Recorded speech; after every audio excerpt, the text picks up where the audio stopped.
சென்னை எழும்பூர் சேத்துப்பட்டு இடையே ரயில் தண்டவாளத்தில் ஏற்பட்ட விரிசல் காரணமாக புறநகர் ரயில் சேவை பாதிக்கப்பட்டுள்ளது. இது குறித்து நம்முடைய செய்தியாளர் பாலாஜியிடம் கூடுதல் தகவல்களை கேட்கலாம். பாலாஜி, தண்டவாளத்தில் விரிசல் ஏற்பட்டிருக்கு இல்லையா, இதை பத்தி கூடுதல் தகவல்களை கொஞ்சம் சொல்லுங்களேன். வணக்கம் மோனிகா. தற்பொழுது நான் இருக்கக்கூடிய இந்த பகுதி சென்னை சேத்துப்பட்டு புறநகர் ரயில்கள் செல்லக்கூடிய பகுதி.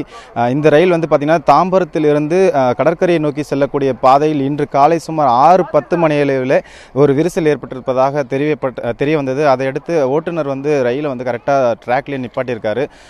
கிட்டத்தட்ட 1 மணி நேரத்துக்கு மேலாக இந்த பணி வந்து தற்போது நடைபெற்று வருகிறது. நீங்கள் அந்த காட்சியை இப்போ பார்க்கலாம். சேத்துப்பட்டு ரயில்வே ஸ்டேஷன்லேருந்து இப்போது அந்த ட்ராக் இதுவான இடத்த நீங்கள் பார்க்கலாம்.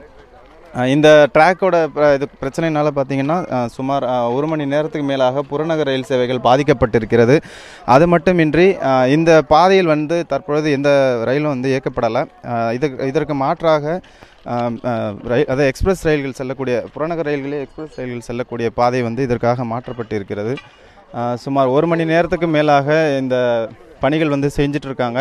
இன்னும் கூடுதல் நேரம் ஆகுன்ற மாதிரி சொல்லியிருக்கிறாங்க மோனிகா. தற்பொழுது மாற்றுப்பாதையில் புறநகர் ரயில்கள் இயக்கப்பட்டு வருகிறது. இதன் காரணமாக சென்னை தாம்பரத்திலிருந்தும் அதாவது செங்கல்பட்டிலிருந்தும் கடற்கரை நோக்கி வரக்கூடிய ரயில்களின் நேரம் வந்து மாற்றப்படக்கூடும். மேலும் இந்த பகுதியில் வந்து தற்சமயம் வரை சுமார் 1 மணி நேரமாக எந்த ஒரு ரயிலும் இயக்கப்படவில்லை. இதன் காரணமாக மாற்றுப்பாதையில், அதாவது 3வது ட்ராக்கிலிருந்து விரைவு பாதையிலிருந்து அனைத்து ரயில்களும் இயக்கப்பட்டு வருகின்றன மோனிகா. நன்றி பாலாஜி.